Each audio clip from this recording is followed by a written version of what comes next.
ruling that it is illegal not to reach the 30%.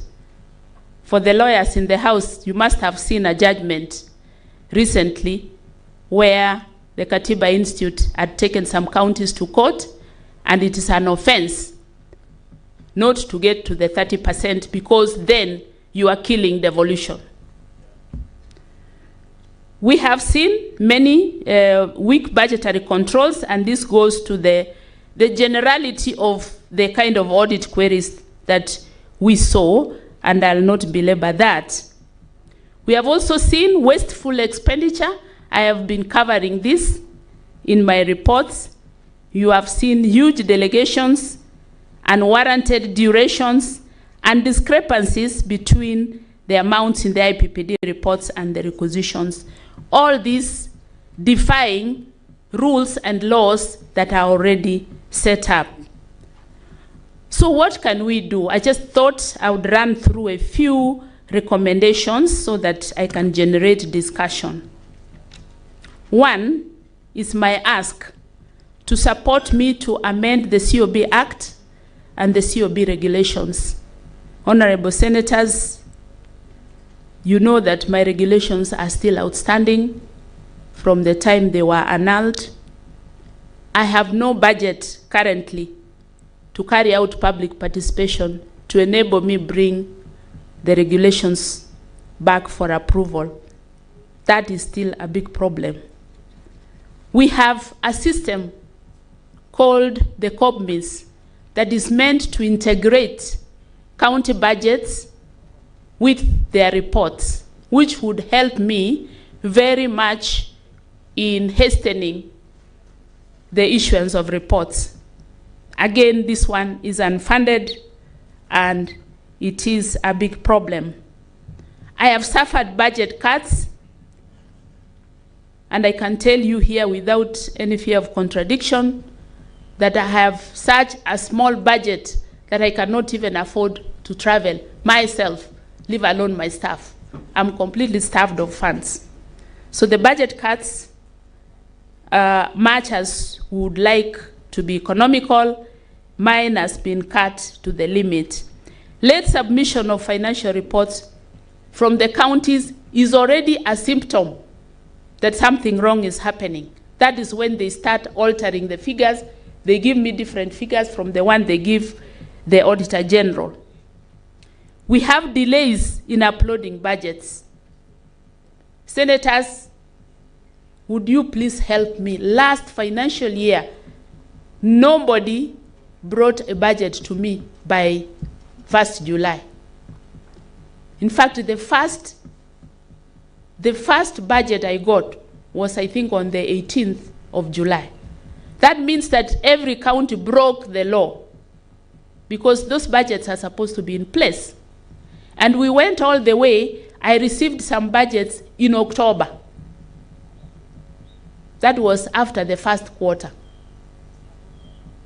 So really, if we are providing oversight, these are some of the quick wins that we would try to handle so that the problems that later come as queries can be nipped in the bud.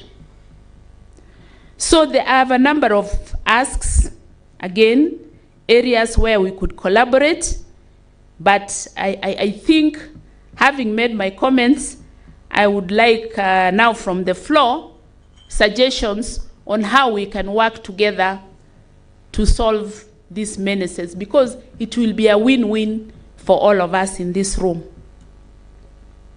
I want to finish with a small story that I saw recently.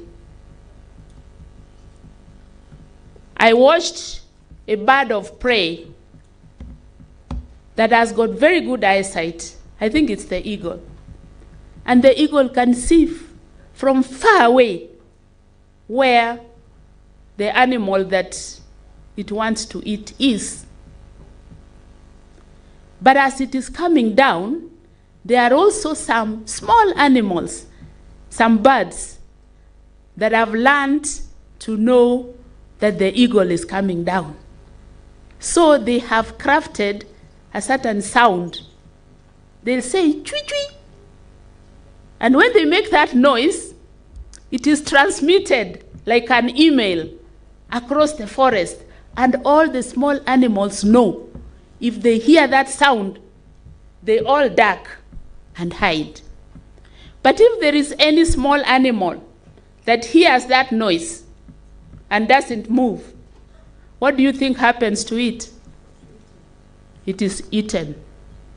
Do we want to be eaten, or would we rather hear the sound? The reports are there. My sister, the Auditor General, has exposed these things. Are we listening to that sound? If we are listening to the sound, can we do something about it? Ladies and gentlemen, honorable members, thank you. I submit.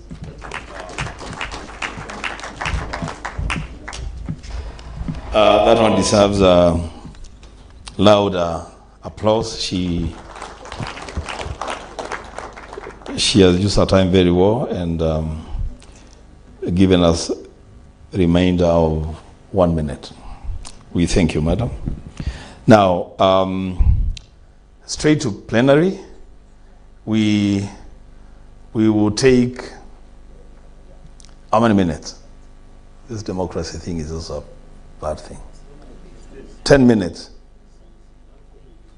One question per person. And when it is 10, I will chair. So we will begin with, Senator Catherine Muma will begin. And next time when you're sitting on the chair, then you also give me a chance to speak, okay? So that's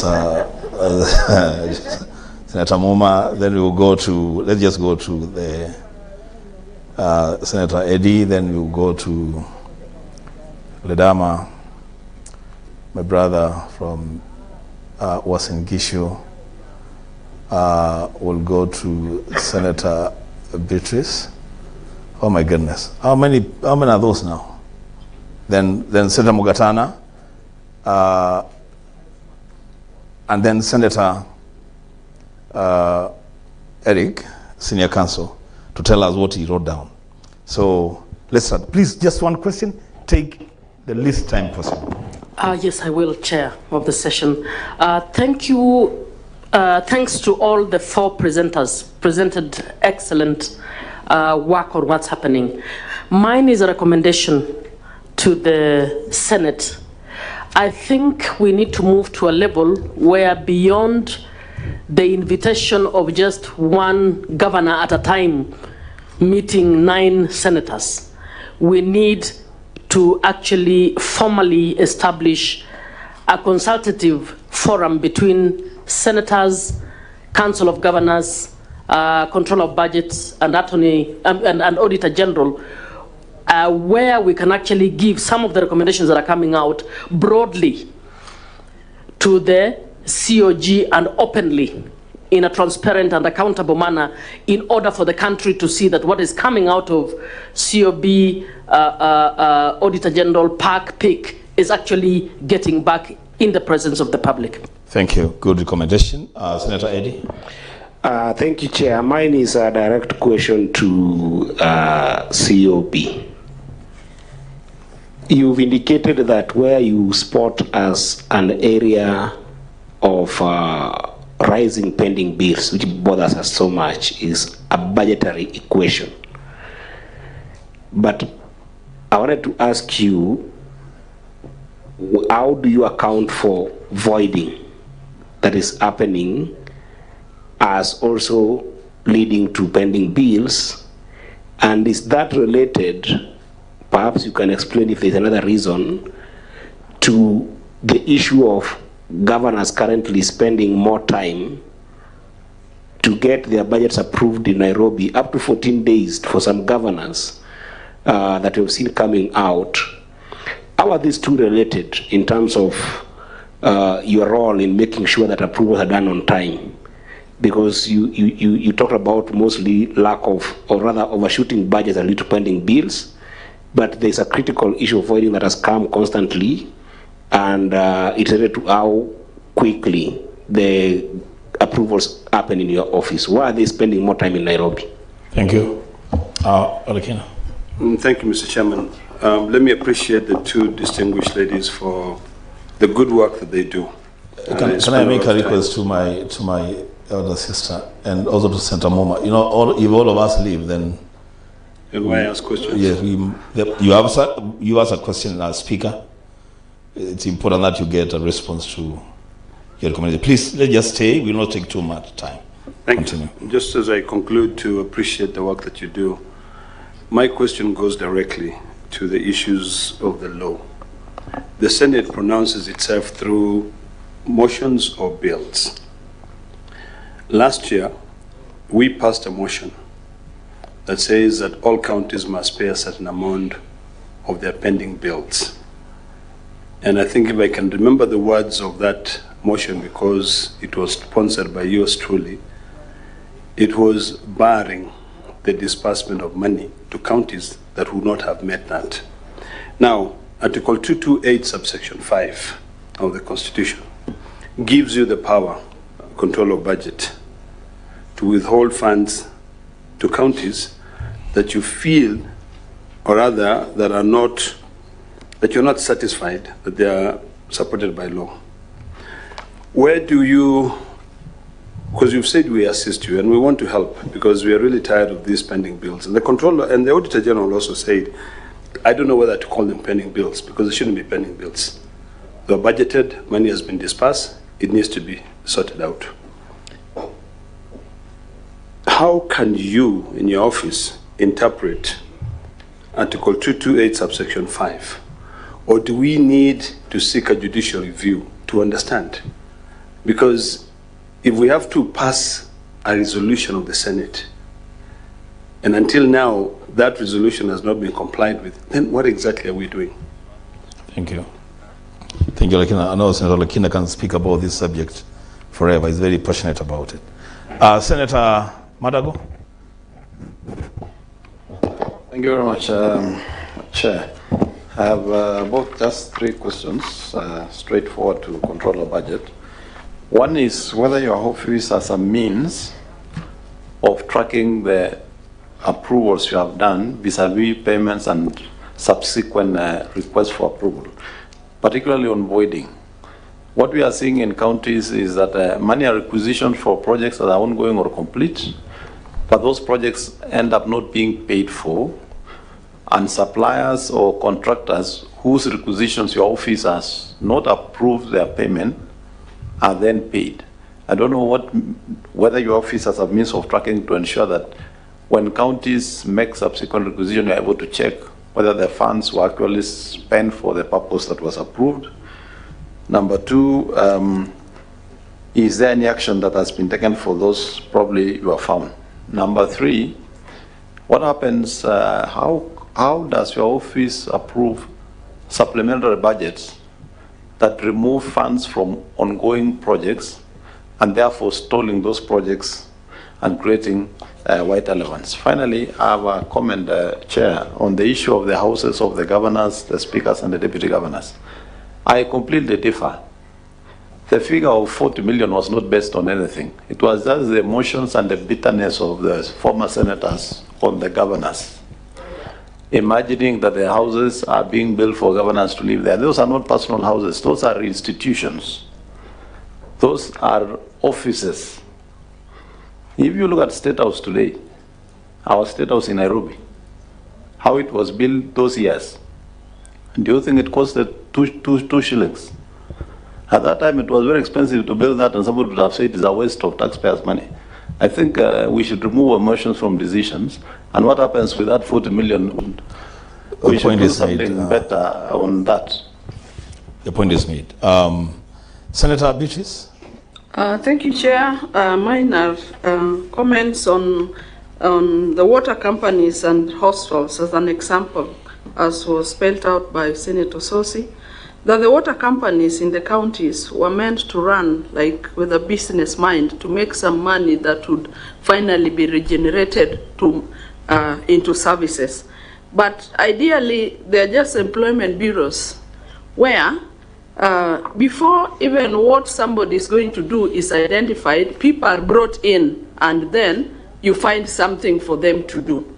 So basically, They're not running efficiently and effectively. Their problem is really good governance. And secondly, on the hostels, as mentioned, our fear is that really no money is being cycled back to run the services of our hostels. And again, the just employment bureaus too, we have an example of health centers, sub-county hostels where you have more drivers in that facility, more than 10 times drivers when they even have one ambulance or they don't have. So basically, it comes back to management. And lastly, I want to add my voice to the bursary issue. Controller of budget, why would counties give bursaries, which is not their mandate, while ECDs, we have our children learning under trees? What drives the counties in spending 500 million, 300 million on bursaries while our mandate remains unperformed? Thank you, Senator Beatrice. Senator Mugatana. Thank you, Chairman. To the Auditor General, there was a time you revealed that some counties have been operating multiple accounts, and which, to my understanding, it meant that these are lines for possible corruption, and Tana River County was one of those with 34 accounts. What I was wondering is it possible to get the central bank, which is supposed to operate those accounts, to just close those accounts? What are the possible steps you could also advise we take so that we deal with this matter? It is embarrassing us. Quickly also, the COB, I was just going to advise, even though you don't have the money for public participation, nothing stops you from coming to the delegated legislation to our committee. We work our way out, we see what we can do to assist each other, because what you're doing is something that is going to build devolution. Finally, Chairman, I just wanted Kajwang to tell us his honest opinion as chair for Senate Public Accounts. Why can't we get rid of the ESCC officers who are sitting with you? Why can't you get rid of them? They're doing nothing. From your own testimony, you said it's only when the media highlighted that action was taking place. So why are those guys earning allowances every day when we come for those meetings? Thank you, Chair. Thank you. Senator Maruma. Oh my goodness. Yeah, thank you, Chair. Mine goes to the control of budget. Yes. Just hold. Yes. You have the floor, but please. So, okay. Yes, it won't take a minute. Chair, particularly on the issue of multiple accounts by counties, the Committee on Devolution did follow up that issue, and Chair, what we found from several counties that had so many accounts, most of these counties are donor-driven. And Chair, the feeling of the committee was that also the control of budget does make very alarming reports against counties, and they should remember it tarnishes the names and careers of people, because these accounts were justified because they are donor-driven, they are requirement, and all counties had them. Some are hospital accounts, and there are several hospitals and dispensaries that had those accounts. Thank you. Yeah, I had the mic. Yes, you have the floor. Yeah, mine goes to the control of budget. I've always had a feeling that the control of budget can use her office to assist us in completing the incomplete projects. How? Why should you allow account to do a budget which has left out projects and given priority to new projects? I think the control of budget should really help us to make sure that the stalled projects are complete or are budgeted for before new projects are allowed to be in the budget. Number two, it's about voiding payments. It's only the Auditor General who gives us the voided payments or flags the voided payments. why can the controller of budget, who sanctions disbursement of funds to projects, also be elaborate when she's giving the expenditure report, also flag the payments that are sanctioned but are paid for different projects? Thank you. Senator Miller, did you want to say something? You okay? No, I just wanted to say that those who have ears have listened to the sound. Thank you. Okay, so Senator, finally, Senator Eric Okongo Mogeni, what did you note? Chair, I will not, you want to cross-examine me, which is not right. Now, first, Chair, I wish we had given you adequate time to interrogate the issues before us. Last week, with Senator Matinga, we sat in a similar session with members of National Assembly. And you know, I witnessed the Speaker, Wetangula, chairing sessions for 3 days, 9 at times to 8:30 p.m. But they didn't rush issues. The CS Health and the PS Health, the chair, Shah, was interrogated for 3 hours, 21 minutes. So I really hope that those in leadership, when you organize these forums, you give us enough time so that we interrogate the issues, because this is really our core mandate of oversight. You know, if we come here and you tell us one question, 1 minute, it doesn't look nice, Chair. So I hope next time you'll give us enough time. And that decision was made from the floor, so yeah, you are part of that floor. Continue. Yes. Now, number one, I want to hear from the controller of budget, because Chair, under our Constitution, Article 2493, Parliament has been given a task to ensure that we allocate adequate funds to enable our independent commissions work and perform their duties adequately. And I think the word Parliament there makes reference to National Assembly and the Senate. That's why Article 221 says the CS will make estimates to National Assembly, but in terms of protecting adequate funding for commissions, that task has been given to the two houses.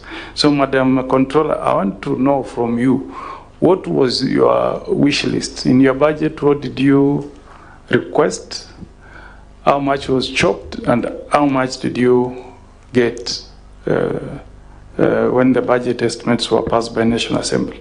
Number two, honestly, listening to the presentations by the two gracious ladies, it's like we have made Kenya to become a criminal enterprise. If you have a country where 2.2 billion shillings can be allocated and spent without authority, I mean, 2 billion is not pocket change. If you give me a mirror 2 billion, we'll turn those roads into tarmac everywhere. Now, the question I'm asking, where is the problem? Is it that you don't back up your reports with facts? Is it that the EACC is sleeping on their job? Is it that the DPP does not want to arrest and prosecute people?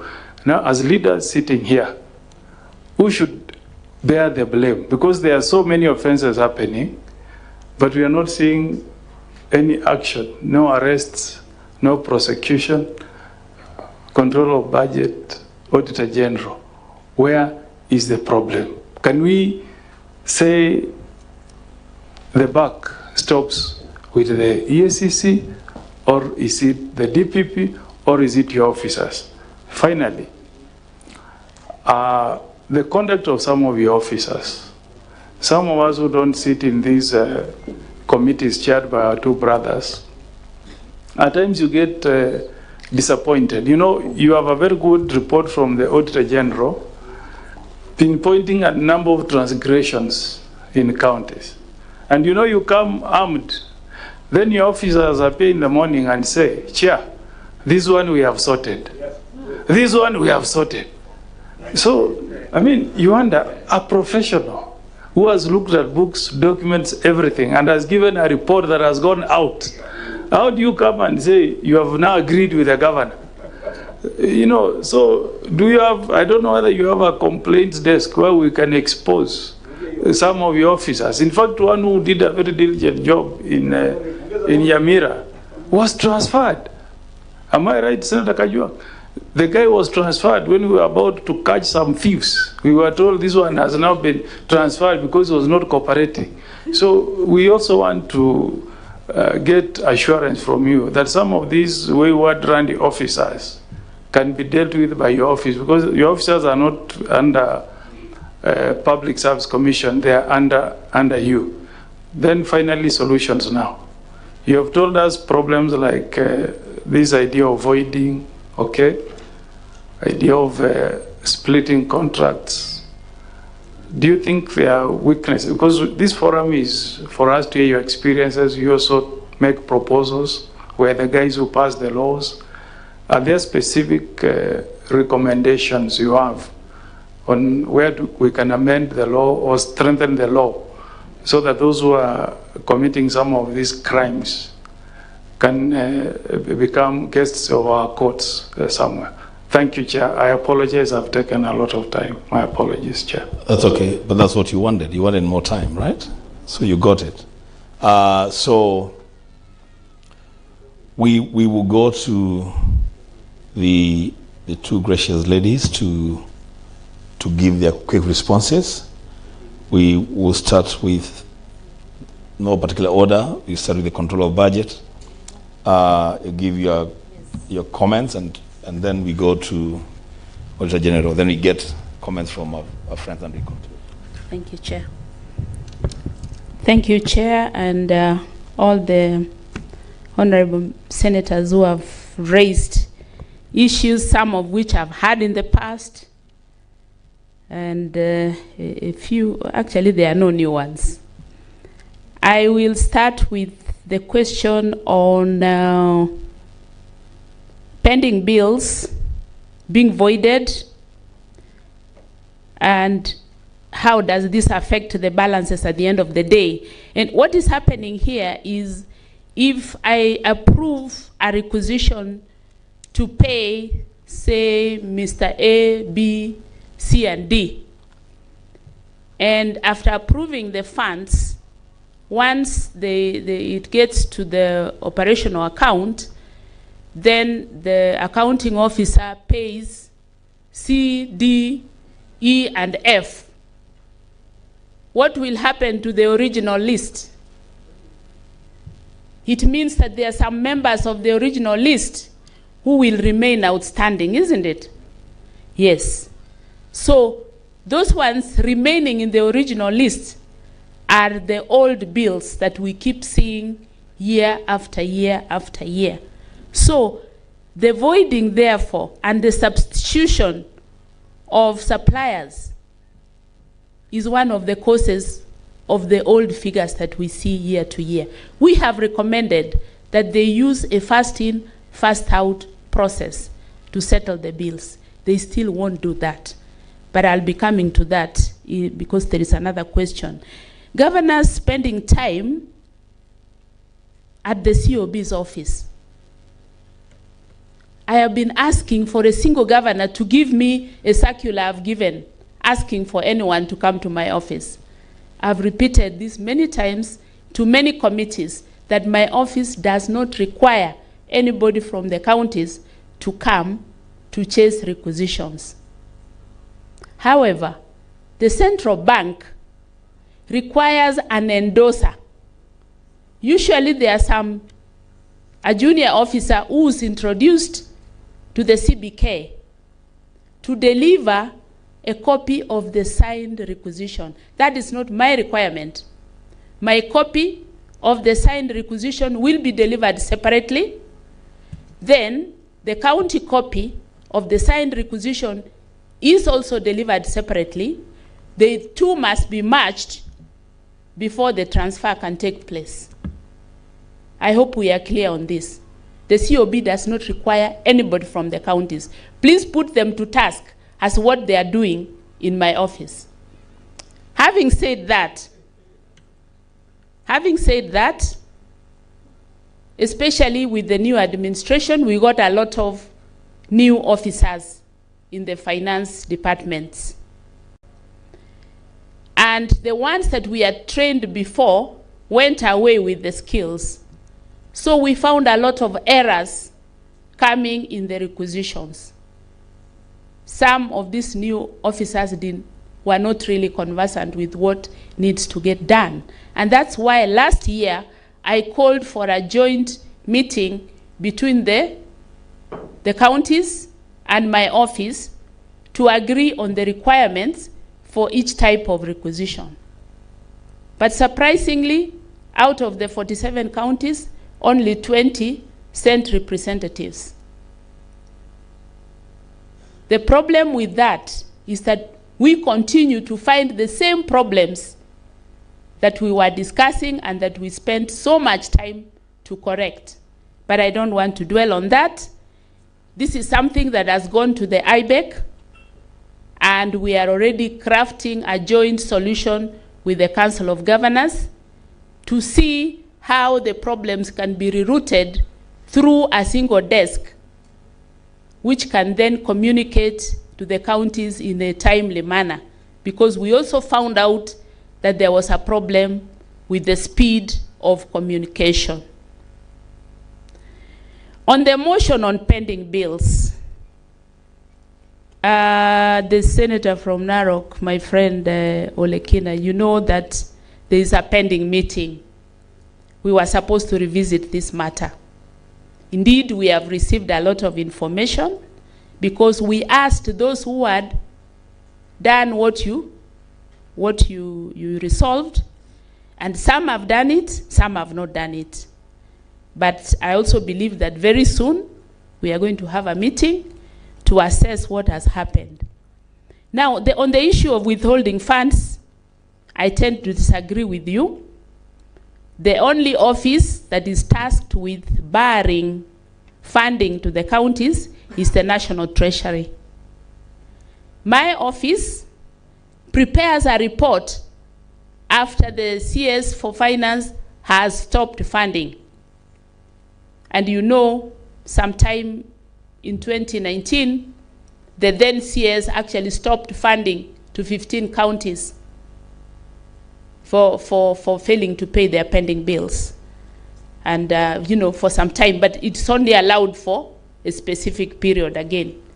You know, it is just for a specific period, and then I give a commitment from the COB to monitor them, and then they are funded again. On the senator from Uasin Gishu, he asked whether my office has a way of tracking payments vis-a-vis the requisitions. Again, this is a subject that was discussed at length, where I sought to have access to the bank's viewing rights for the bank statements of the counties, which was denied. I have tried to ask counties. Now I have to bend my knee and beg for bank statements. They still won't give me their bank statements. So, in short, I have no way of tracking. I can do this after the audit has been done, but then again, that will not help us because it will be coming at a much later stage. So the issue of granting my office access to the bank statements is still pending. It has never been granted. As for the governor's houses and the budget ceilings, it is not my office that can change ceilings. Indeed, if it is true that these offices or houses should cost more, that is a subject for the CRA, not for the control of budget. So for me, once you give me the ceilings, I hold you to them. I tell you, you must be within this ceiling until such time that you give me a higher ceiling. So on this one, I may be helpless. I can't change the ceilings. The hospitals and revenue, there is, I think it was Madam Beatrice who raised that revenue at the hospitals is not being used within the institution. This would be illegal after the FIF Act, let me just explain the FIF Act. The FIF Act is the one that allowed any revenues that are raised to be used for development within the same institutions where it has been collected. So, for those counties that have customized the FIF Act to have their own FIF so that they are able to track the receipts and how the money is spent, they are already doing the right thing. But many of them have not yet customized the FIF Act, and it is one of the things that my office is following. But you were saying something. Maybe later. On the Senator for Kajiado, Madam Paris, on bank accounts. When we started reporting on the bank accounts, we did not say anything about those bank accounts, but we were concerned that new bank accounts were being opened all the time and the signatories were not controlled. Indeed, when we checked some of the accounts, we found that they had been opened way, way back in 2013 during the previous administrations, and that the people in office were not aware that those banks were existing. And these were banks that were receiving revenue. So the concern came from there. Number two, all established funds must be operated within the CPK. That is already in the PFM. Imprest accounts can be operated in commercial banks. Again, that is allowed by the PFM. So, I do not want us to bring politics into the bank accounts. What I'm doing in the balance of this year, we are revisiting those bank accounts to establish when they were opened, who operates them, what is the purpose, and we'll bring you a report. The only problem is that I just have funds for about 15 counties, and then I will progress in the next financial year when I can have some money for travel, because right now I don't have. I can only cover 15 counties. But I will be bringing you a report, an up-to-date report on these bank accounts, and the Auditor General also has a report on the same, and then we can look at all of them and see where the rain started beating us. On the Senator for Tana River, thank you very much. You have invited us to talk to the delegated legislation, which is the same, which was the committee then that annulled our report. So we'll be visiting the current one to see how we can be assisted. So thank you very much. Senator Mwaluma, I think that is from Taita Taveta. You have said that the COB can help in completing projects. Why do we allow new projects when others are ongoing? Unfortunately, as the chair, the two chairs can say, my office is not consulted on which projects are in the budget, and I think I'm throwing it back to the senators to put their county assemblies to be more accountable, because it is the county assemblies that actually approve the budgets. So if they can prepare good budgets, I will monitor the same for them.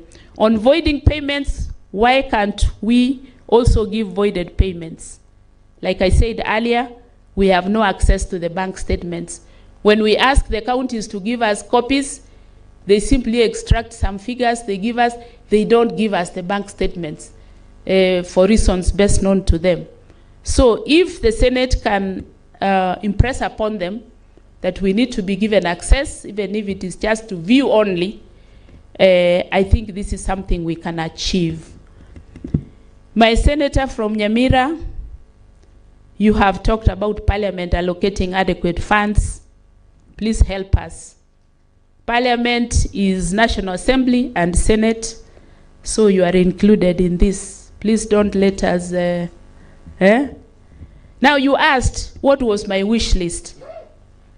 I prepared a budget for 1.6 billion, which covered all the activities in my strategic plan for the year, but I got 702 million. That includes salaries and everything else. 702 million. I have a staff strength of 158 staff currently. So that budget cannot do much. I think, thank you, Chair. I think those are the ones that concerned me. Thank you. Let's just get responses. Let's just agree that we just complete. Please, I beg you. Please allow this so that we finish and get to the next session. If I can, you take some shorter time if you can. Yes, I shall. Thank you, Session Chair. Indeed, the issues raised on control of budget are similar to what I would want to respond to. So where she has comprehensively responded, I will not repeat. But starting with Honorable Catherine on moving beyond inviting individual governors or accounting officers to a consultative forum, a multi-agency forum, this is actually a very welcome idea. I know at one point I did raise, I don't know whether I was throwing a spanner into the works, and I asked Senate, can I be giving you a consolidated cross-cutting report for you to discuss matters devolution, and you concentrate on that? Then the small nitty-gritty issues I send to the county assemblies, and they also concentrate on that. Or can you handhold the county assemblies when you're doing oversight for the county entities? So it's a good conversation to have, because you really do not want to be spending time as Senate discussing reconciliation of bank accounts, and you know now if there are so many, they are never reconciled, and that's usually my main problem. Or even update of assets registers. You want to discuss matters that speak direct to devolution, strengthening devolution and ensuring that indeed it works. So it's a conversation I'd be willing to contribute to. And it would also guide us on which is the best way to discuss the Auditor General's audit reports at national level, that's Senate level, and at subnational level, that is at county assemblies level. I want to jump straight to Senator Beatrice. I think the other issues my sister Controller of Budget has responded to.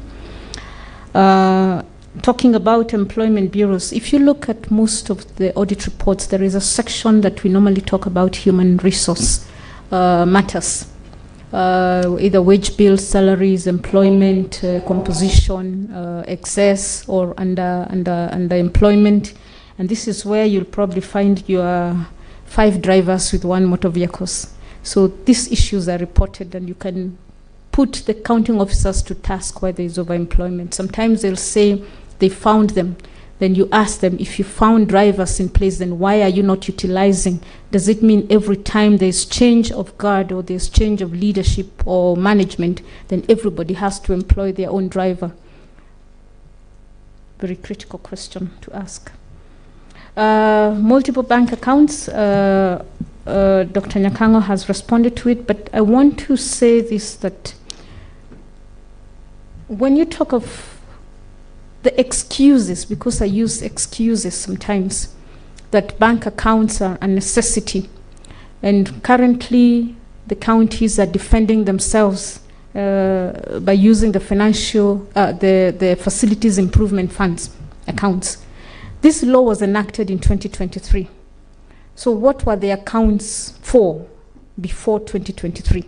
And as the controller has alluded, some have not even implemented the operationalized the facilities improvement funds. The law says that fund accounts should be opened at the central bank. But most of these accounts are in commercial banks. And some of these entities really have no track. They can't keep track of all these accounts. If you have 200 accounts, 100 accounts, 300 accounts, even reconciliations is not done. So we don't even know what is the movement of that account. Some are even dormant, or some are used for interagency transfers. This month, 2 million is transferred there, 3 million is transferred the following month out of the same account, but you're not seeing what is that account operating for. So it is important, and the Honorable Dr. Nyakango, now I have, your dreams are valid. We can work on this together. Because I'm planning for this as one of the subject areas or focus areas for the in-year audits that I want to do for 24-25. We can have a joint program where we can share resources, or come to Senate and ask that you indeed give us some money through the clerk to do this special audit for your information. And we will unpack this issue of bank accounts. But let us agree that there are too many bank accounts for entities.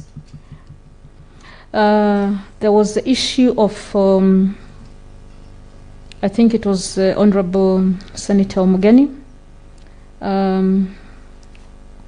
mechanisms for receiving. We have mechanisms for receiving complaints for the office. If you recall some time back, maybe those who are in the committees earlier, you would, when it was time for hearings, you would tell us, Auditor General, go and sort out the accounting matters. Just bring us the issues. Those days, honorable members did not want to discuss accounting matters. They would want to discuss other nitty-gritty issues. So we would sit with the accounting officers and we'd look at what is it that you had not accounted for. Do you have the documentation now? Is it valid? Has it been verified? And that we would come and say, yes, this we have sorted out. But I think it came to be misinterpreted that the auditor had gone to bed with the accounting officer. And what I did after those discussions, I issued an instruction, and I know Senator, the two chairs are aware, that for any matters that are resolved, it must be in writing. It is a committee that will determine whether it is resolved or not. And I think you've been seeing that change, that the auditor, and you still, when you invite them, you normally tell them, give the Auditor General all the documents.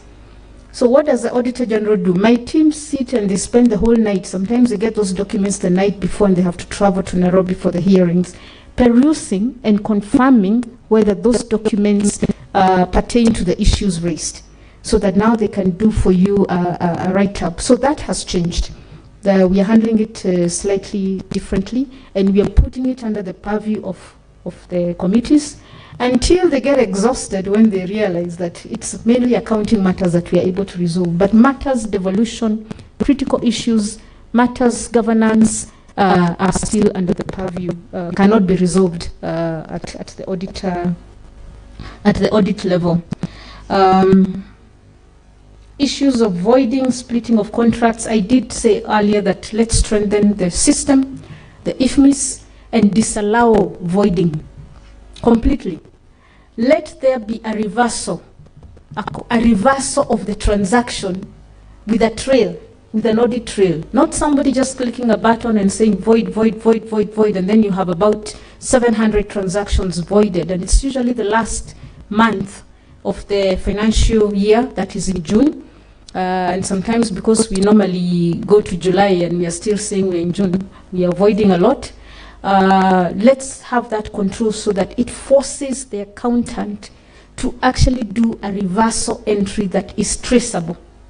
Because I always ask the controller, if she approved payment for $1 million to somebody and it was voided, how does she approve again for pending bills? And maybe this is Olikina's answer to his question. When they give instructions that pay, what are they going to present if a year back, 6 months back, they presented to the controller of budget those schedules for payment, and the controller approved the amount, and then they voided? Are they going to present the same? Then you have people working outside the system and preparing for me financial statements using Excel worksheets, and that's why perennially I'm reporting and reconciled balances. So I think those are the main issues. I will also take the opportunity and say that adequate funding is critical for us to be able to support you in your oversight role. The clientele, my clientele, has exploded to about 12,000 clients. The timeline is still the same. If we had the money, I would send teams throughout. Even now, we are planning so that teams start in here by next month. Please look at the amendments to the Public Audit Act. It's already in the floor of the House. Assist us in strengthening the Public Audit Act. And then also look at the amendment to the Public Finance Management Act, especially on the aspect of sanctioning those who do not implement recommendations, not just from the Auditor General, but also from Parliament. Thank you. The sugar levels are where they are. Senator Ososi, do you have some comments? Very, very brief comments, please. I think most of the issues have been responded to, but I just picked two main ones. The recommendation by Senator Muma that probably we need to engage more, especially with the governors on the recommendations of the audit report. My suggestion would be that, and from the look of things in this session, we probably would need a retreat where we engage the governors and the key stakeholders like Assemblies Forum to go through all these key audit issues with them.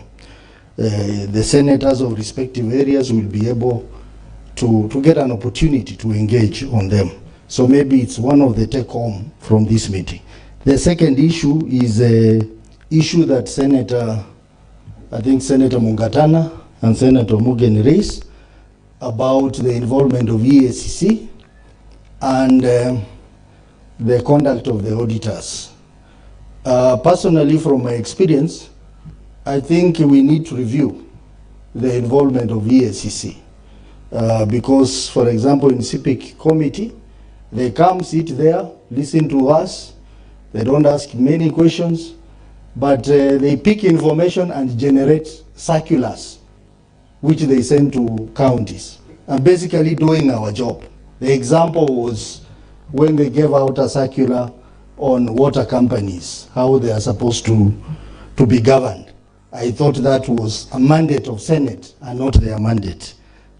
Secondly, I think it's the weakest link because we have given numerous recommendations on the actions they need to take, and they have taken their time.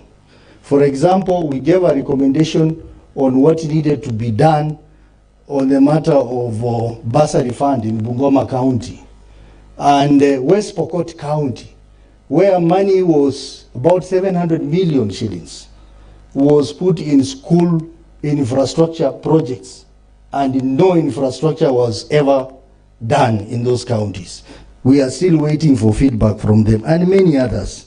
On the issue of auditors' conduct, I think one issue that we must agree on how to handle it is the issue of late submission of documents.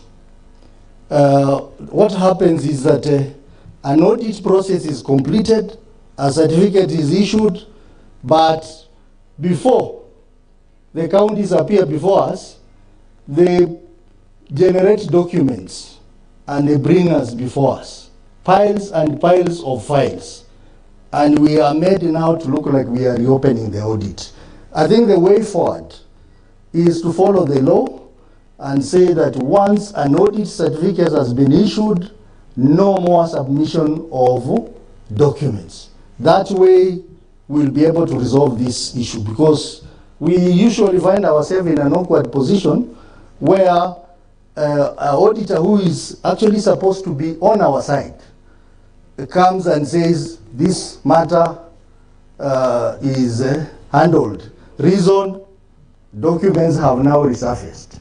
I think that should not happen, and maybe we'll consider making amendments to the PFM Act so that the matter of late submission of document does not come to our meetings.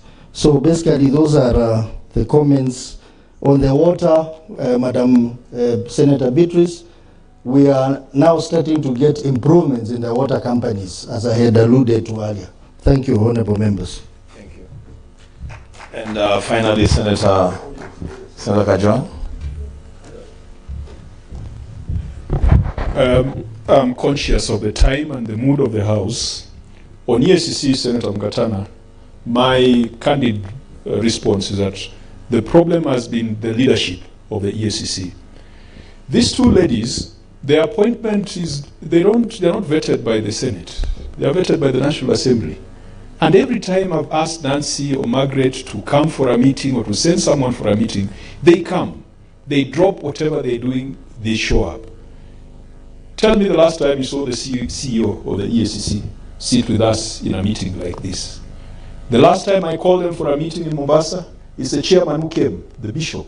He's a very nice guy. I told him to come with a listing of all the matters that we have referred to them. He could only count, but he could not specify.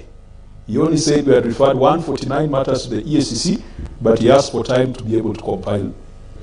The people who sit in our committees are very publicly spirited, ladies and gentlemen.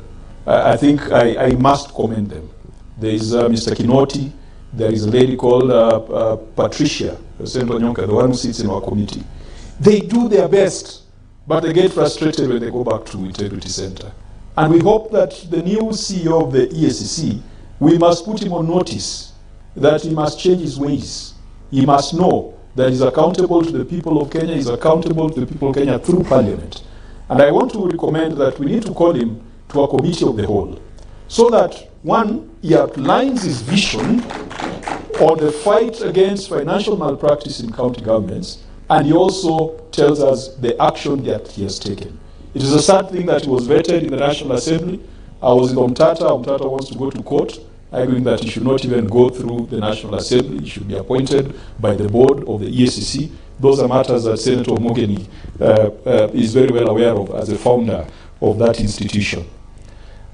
Finally, audit reports are not going to be very useful tools for oversight in the near future. An analysis of the reports that Nancy brought to Senate on 31st of December, all the 47 counties have a qualified opinion. All of them. So it does not matter whether it's Isiolo. It does not matter whether it's Marsabit, uko kwa Kinachute. It does not matter. All of them, they look the same. So if CRA was to award them, they will all look like they've all performed well. Even though CRA, I liked the formula you came up with, that fiscal responsibility was not just only the opinion, it was also revenue performance, how much you are allocating to development, and several other factors. When we scrapped it at the last debate, it was not based on any philosophical depth. We just wanted to use that 2% to balance the numbers. So please, as I said earlier, please think about it because it's part of your job description.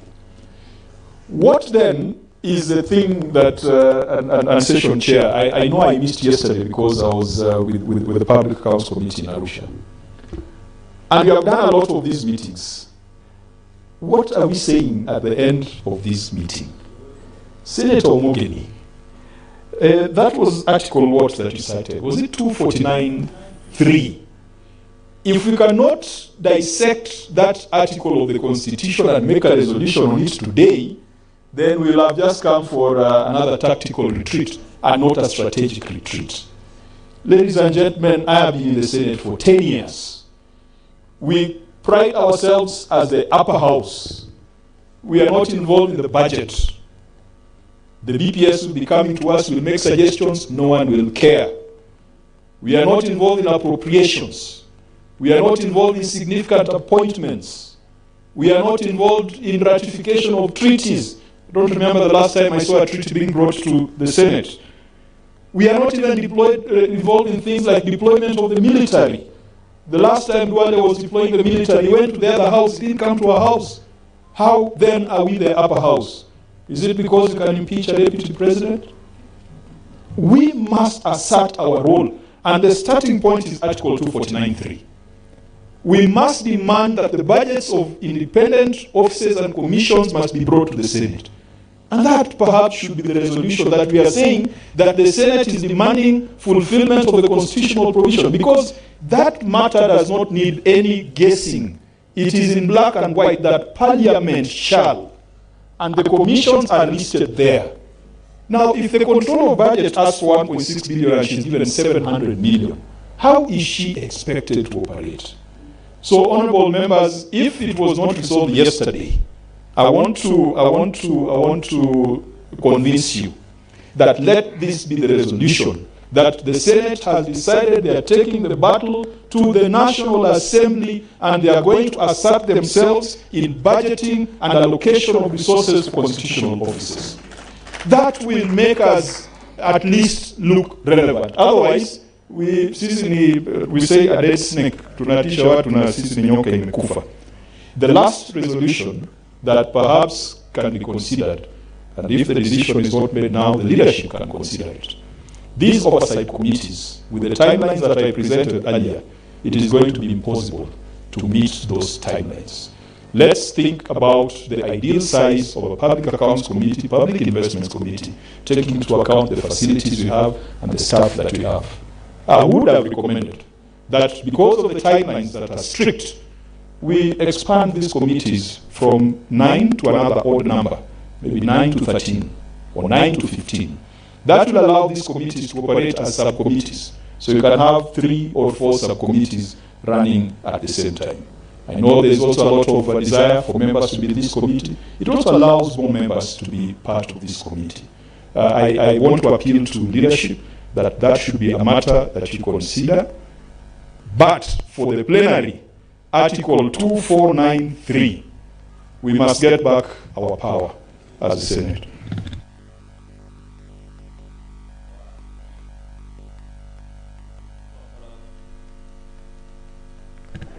Okay. So Kayana has spoken and then I switched off the microphone. Colleagues, ladies and gentlemen, I think we are coming to the end of our session. Please applaud these distinguished ladies and gentlemen who have really done a fantastic job. I agree with you, Senator Mogeni. This session would have needed a lot more time. A lot more time. But it is what it is. So I will just list down 3 or 4 what I think are the takeaways from this session. You will decide later. One is on our role as defenders of devolution. That we must remember always, that we have been assigned that role by the Constitution, a role that has not been assigned to any other institution. And we must play that role and play it very, very well. Why do I say this? I say this because it is very easy for us to sit in a hotel like this and make a recommendation that affects all the counties. And I'll give you an example of the bursary conversation without getting into the details of it. There are those of us who hold the view that county governments must not be involved in handling bursary funds or access to quality education. There are others who hold the view that they should be involved. I will ask you, in your own time, to find time and visit the county of Mandera. I was there myself 2 weeks ago. If you told the people of Mandera that their county government cannot be involved in the issuance of bursaries, I don't know which means you're going to use to get out of Mandera. That county government is not just giving bursaries, is ensuring what you're talking about, quality access to education for all their students in high school, paying full amounts. My friend, I'm just giving my own opinion of what I saw. When you gave yours, we listened. Just listen to mine. That's what I saw. I think it's fair comment. I saw that, and I thought really this is something that is working for those people. And now talking about national government functions, the county government functions, we all agree that we are bound by the Constitution. We must follow the law. We have two options in matters dealing with oversight committees of the Senate. The Constitution gives us only 3 months to handle the reports after they have come to us. The options that we have is to change the Constitution and be sure that then we can extend the time or expand the membership of the committees, because that we can do through a resolution of the Senate. Lastly, I am fully in support of what Senator Majorana said. Article 249, very, very clear. Parliament must be involved in the budget making process of all constitutional institutions. COB, CRA, and the Office of the Auditor General are constitutional institutions or commissions. The Senate must be involved in scrutinizing and the budget making process of those institutions. And not just for us alone, it's also for the heads of those institutions to demand that if the National Assembly is handling the budget making process of institutions, the same should happen in the Senate, because that's a law, it's a constitution.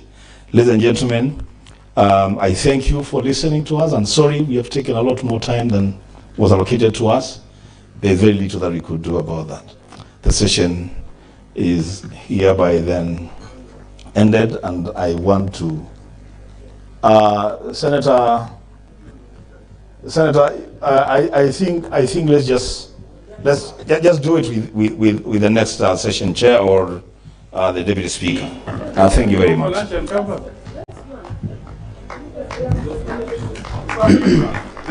Let us give a round of applause to the team that has been here.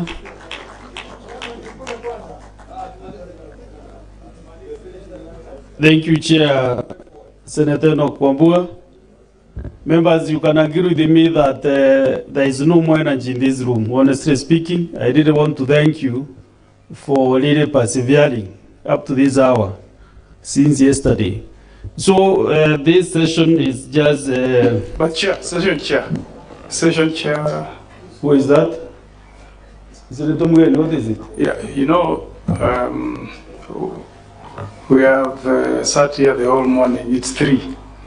And we are moving to the most critical session, where we need to craft some resolutions that will be our take home. No, Senator Dedama, I told you the National Assembly was adjourning at 9. In a session chaired by Speaker. You know, if you bring us here and you rush us through things, we came here, we gave 2 So what is your proposal, Senator Mugeni? I'm proposing that we go for lunch, then we come back here and deal with the way forward. We must look serious here. You know, we cannot just be brought here to tick boxes. It's not right. Senator, even if we are 4, we will do what we need to do. Senator Mugeni, what is left is just a simple presentation, just a few minutes by... You see, you will tell us now we can't input way forward. By Senator Redamo Rekina, let them give us the way forward. If you feel we need more time, this is not the